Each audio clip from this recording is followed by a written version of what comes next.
A hablar ahora aquí en A Mano Limpia del tema de Colombia. Ayer conversamos sobre la suspensión, ¿no?, de esas negociaciones de paz con las FARC en La Habana.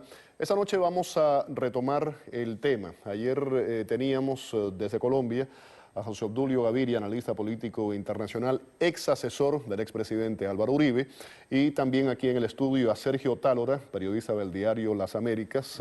Vamos a tener a Gaviria en breve, tenemos algunas dificultades técnicas. En cuanto se resuelvan vamos a estar vía Skype con él desde Colombia, y tenemos aquí a Otálora en el estudio. Gaviria, ¿me escuche?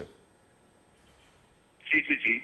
¿Qué tal? Yo lo escucho perfectamente. Buenas noches. Tengo de nuevo a Sergio Tálora aquí en el estudio. Gracias por acompañarnos. Bueno, buenas noches. Buenas noches. Decía al principio que anoche habíamos conversado sobre esa suspensión de las negociaciones. Sí. Quiero comenzar con usted, Gaviria. Dice el presidente Santos que está a prueba la voluntad de las FARC de alcanzar la paz. ¿Cuál es su reacción, su respuesta a esto? Bueno, la FARC es una organización terrorista sumamente agresiva. No sé si ya leyeron los comunicados de hoy, que son insultantes frente al Estado colombiano, frente al propio presidente de la República. Hablan con mucha soberbia de que tienen un prisionero de guerra y además no hacen ninguna oferta inmediata de liberación. Al contrario, incluso insinúan una especie de juicio popular. Me da mucho temor que intenten convertir al general en una especie de pieza o de presa de caza para intercambiar lo que ellos llaman acuerdo humanitario o canje. Eso podría llegar a ocurrir, habrá que estar atentos. Otálora, ¿sabía las FARC a quién estaba reteniendo? ¿Sabía las consecuencias? Y un poco lo que acaba de decir Gaviria, ¿lo pueden tener como una especie de presa de caza? Mira, por supuesto que sabía a quién estaban secuestrando o estaban reteniendo, como quieran llamarlo. Por supuesto que esto es para ellos un acto de guerra que puede tener consecuencias políticas y militares muy importantes. ¿Con qué fin? Con el fin de crear hay un punto muy importante acá que creo que hay que aclarar, y es que la negociación se está haciendo en medio de la guerra. No hay tregua, no hay cese bilateral del fuego. En ese sentido, Por pedido de las FARC. Por pedido de las FARC, ¿no? Las FARC inicialmente pidieron o plantearon que hubiera un cese bilateral del fuego, pero eso no se llegó a ningún acuerdo, y por eso en el protocolo que hay y que se diseñó para estas negociaciones, se supone que nadie se levanta de la mesa y que la mesa es ajena en cierta forma a los avatares de la guerra en Colombia.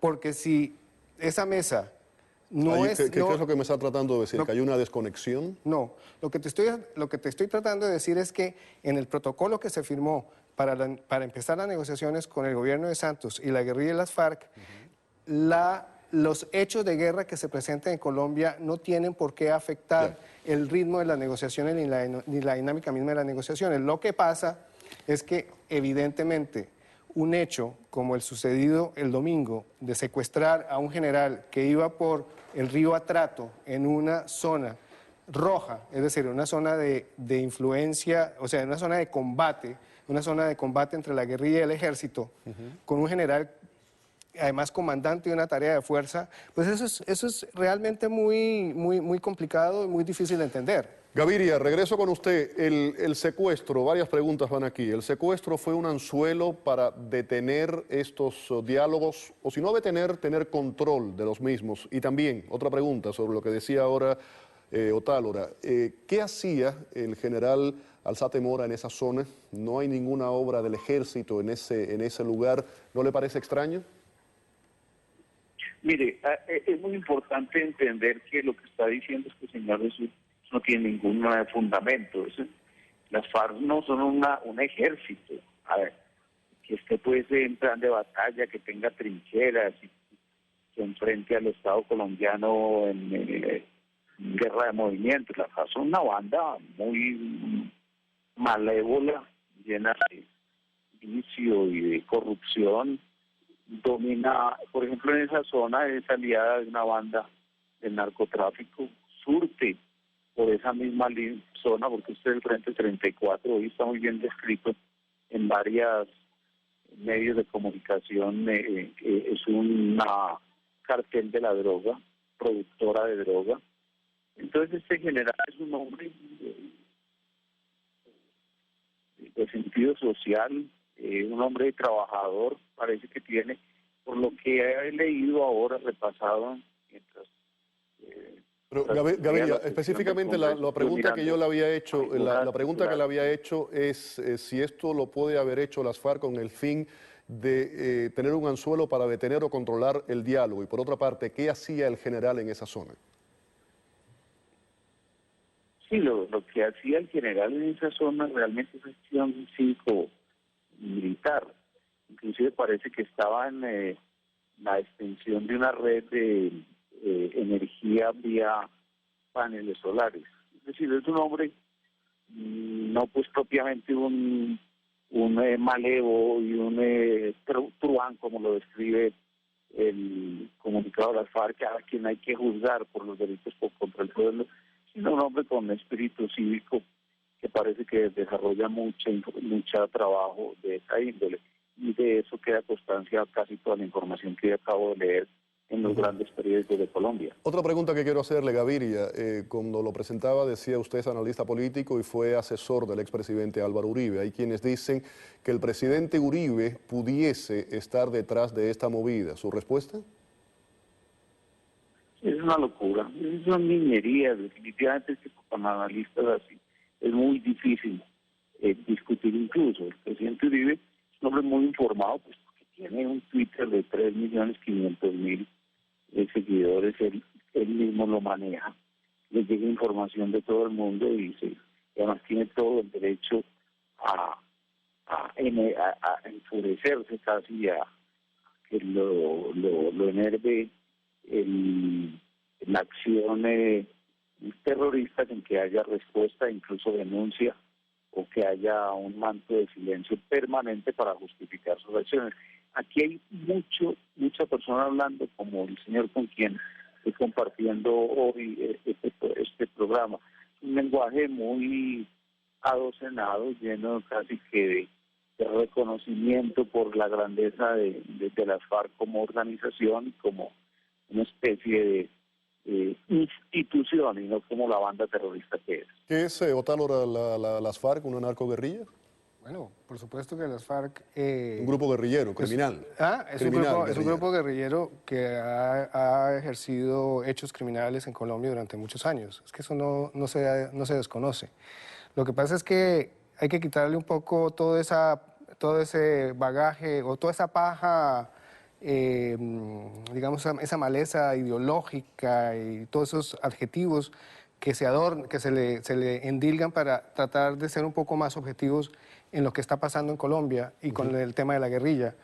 Primero, es posible que con este hecho la guerrilla de las FARC, José Obdulio pueda llamarla narcoterrorista, todo lo que quiera, pero el hecho es que hay una negociación, hay unos hechos políticos y hay unos hechos militares concretos y a eso es lo que hay que referirse. Entonces, yo creo que el tema del cese bilateral del fuego va a ser un tema que va a ponerse en la agenda en este momento. Y eso precisamente motivado por ese secuestro, retención o como se quiera llamar. Y llama mucho la atención que Catatumbo, el comandante guerrillero que está en La Habana y que fue el que habló hoy, haya dicho que la mesa de negociación de La Habana no tiene nada que ver o no podría negociar nada con respecto a la liberación del general. Eso significa que si se va a negociar en Colombia, indudablemente va a llegar un momento en que puede ponerse sobre el tapete en una circunstancia mucho más fuerte, porque nunca había estado en poder de las FARC un general, como ahora va a ponerse ese tema en consideración. Gaviria, le pido que sea lo más breve posible. En estos momentos, con las circunstancias actuales y lo que puede ocurrir en el futuro, me refiero al diálogo de paz, el gobierno es el que ha negado la posibilidad de tregua o armisticio, ¿correcto? ¿Me pregunta a mí? Sí, le pregunto a usted, Gaviria, adelante. Mire, hay dos tesis. Una, como la que define a las FARC como un gran ejército, beligerante, etcétera. Entonces plantea cese de fuego bilateral, es decir, como si dos ejércitos cesaran en su acción. La verdad es que aquí no hay esa confrontación, aquí hay una policía y un ejército institucional, constitucional, muy respetuoso además de las leyes y de los derechos humanos, y que tiene que cubrir todo el territorio y de actuar contra cualquier forma de criminalidad. Y entonces el planteamiento de los sectores, digamos, que ven a las FARC como lo que son, plantean es que si ellos realmente están por la negociación de paz, pues simplemente que cesen de inmediato, unilateralmente, cualquier acción criminal. Claro, Otálora, y que además se preparen para la desmovilización.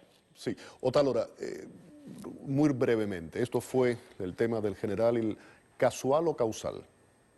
Casual. ¿Cómo ¿Fue así una casual? casualidad que lo tomaran? ¿Fue todo premeditado y preparado? Y más allá de todo esto, la pelota, como se dice en términos de tenis o de ping-pong, ¿de qué lado está? ¿Depende de Santos o depende todo eso de la respuesta y del comportamiento de la guerrilla para que los No, diálogos por de paz supuesto que la continúen? respuesta de la guerrilla es básica en este momento, es clave.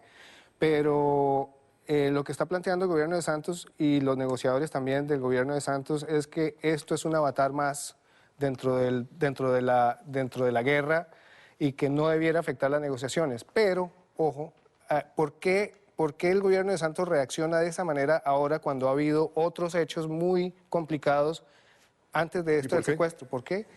Porque hay dos puntos básicos. El primero es que el ejército, hay sectores del ejército que están muy en desacuerdo con la terapia que está siguiendo Santos. Y lo segundo, porque al parecer en la mesa de negociación, no dentro de los puntos concretos, pero sí había conversaciones muy avanzadas para que las FARC desaceleraran un poco el nivel de guerra que estaban, desescalaran un poco el nivel de guerra en el que estaban. Entonces, cuando se está discutiendo por un lado eso y por el otro lado hay un descontento de un sector de las Fuerzas Armadas, evidentemente se van cerrando los espacios políticos para el presidente Santos. Gracias, Sergio, por haber estado en el programa. José Obdulio, un saludo a la distancia. Muchísimas gracias por haber estado con nosotros hoy esta Con noche aquí en muchísimo el gusto. programa. Hasta Gracias.